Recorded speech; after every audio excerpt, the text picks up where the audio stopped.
the year 1212 since the birth of Christ, Friedrich, the only son of Heinrich Stauffer, to his father's glorious throne arose. By Providence chosen, though only 16 years old, clever and strong, he was a king most bold. Challenges were plentiful, but his judgments full of wisdom. Soon many a vassal, duke, or lord swore fealty to his kingdom. Monarch Roger, a patron to the erudite and all the wise men, every scholar, no matter the faith, was welcomed to his realm. His deeds were glorious, his subjects loved him more and more, his dominion prospered like never before. Soon the rumors were spread from the east to the west about Roger, the ruler of Christians, by God himself blessed. This praise reached Pope Gregory, but he froze, irked by hearing of another man as one God chose. Gregory's envy would lead to consequences most dire. No living soul could save Friedrich from his ire. With excommunication being his only other fate, Roger rode to Palestine on a crusade to save his state. Even with his most trusted knights, a dangerous proposition.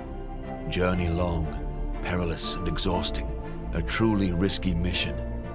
Many a good man dead due to illness or fatigue. That was the true terror of the Pope's intrigue.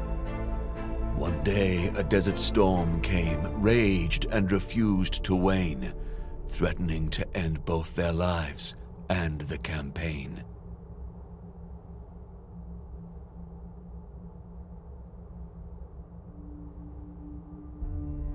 It seemed that for the Emperor's army all hope was lost.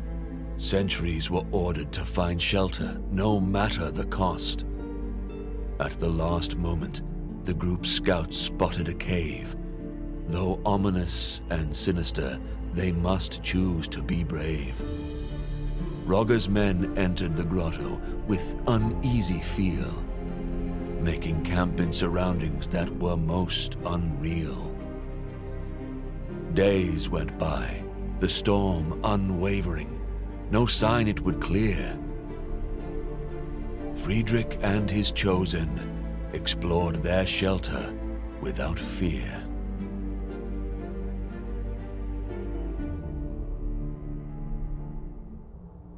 Delving deeper into their shelter, anything but small, dark passages lined by pillars receded to a large hall. Friedrich and his company were men loyal and seasoned, but in their hearts was dread which could not be reasoned. Architecture meant not for living men, vast and bold, perhaps chiseled by some mysterious giants of old. Distracted from his reverie by a glimmer of light, Roger saw a part of metal buried in the sand upright. A machine, a gate, centuries old, with it he must return. What trove of lost knowledge from it could he learn?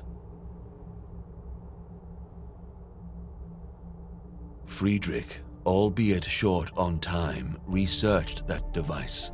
Its power to grant wisdom should more than suffice. Gate to the Temple of Wisdom, the device was now called. It would lead to understanding of deep truths unequaled.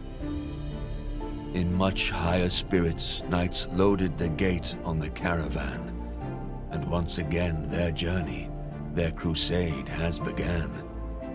The dread lifted, resolve firmer than ever before, no longer fearful of what for them lay in store. No more was the journey punishment meant by the Pope. Now their quest was meaningful, their hearts full of hope.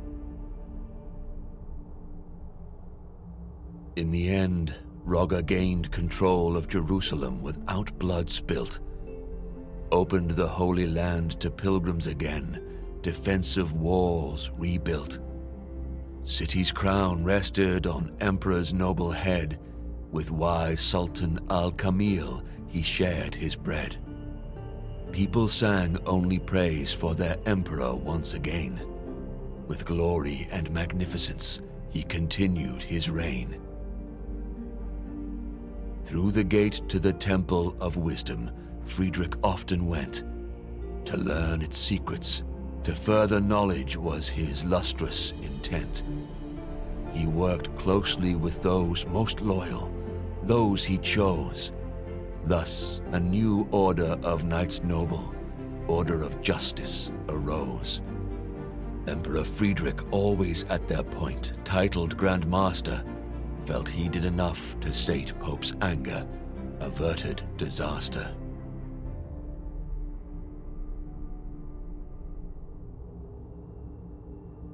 But to Gregory's ears were whispered rumors terrible, stories about a deal with the devil and lies unbearable, about how Roger's order was built to conceal a devil's gift, and since the Pope believed it, it caused an irreparable rift.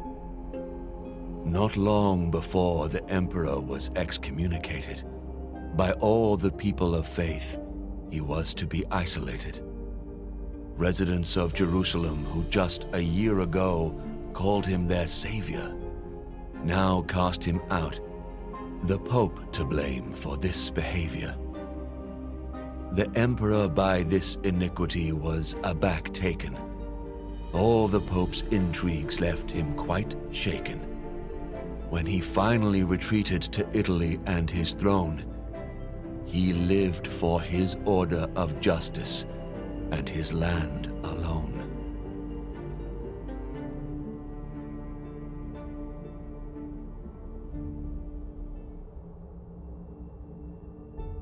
Roger guarded the secrets of the order, for his enemies would not cease. Wanted the gate more than secure, no longer believing in peace. A plan born both from his genial mind and godly inspiration, to build a fortress for the order, to be held in awe by the whole nation. To the castle's construction, he devoted his life. 8 massive walls to survive any strife, 8 watchtowers with windows peering over the countryside, eternally guarded by 8 men most loyal and eagle-eyed. 8 sides to the courtyard for the men to meet and rest. In the middle of it all, an 8-sided podium protected best. On this podium, the gate to the Temple of Wisdom was erected. By all the knights, not to be worshipped, but to be respected.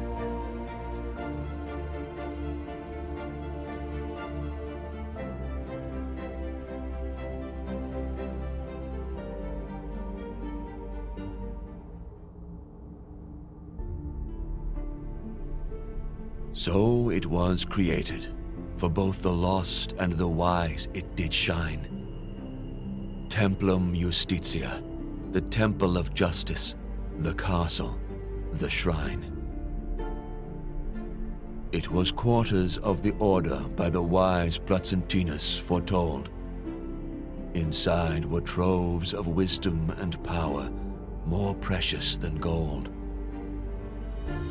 Even for the wise and powerful flies the time. Men became old, children rose to their prime. After the death of Roger, Grand Master first, others came, best of the order, in wisdom versed.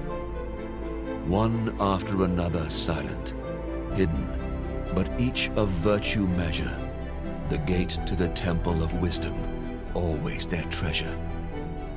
Generation after generation, the secret was keeping, wealth and wisdom gaining, never relenting, never sleeping. But the year 1465 after Christ came, and for the order of justice, the world was never the same.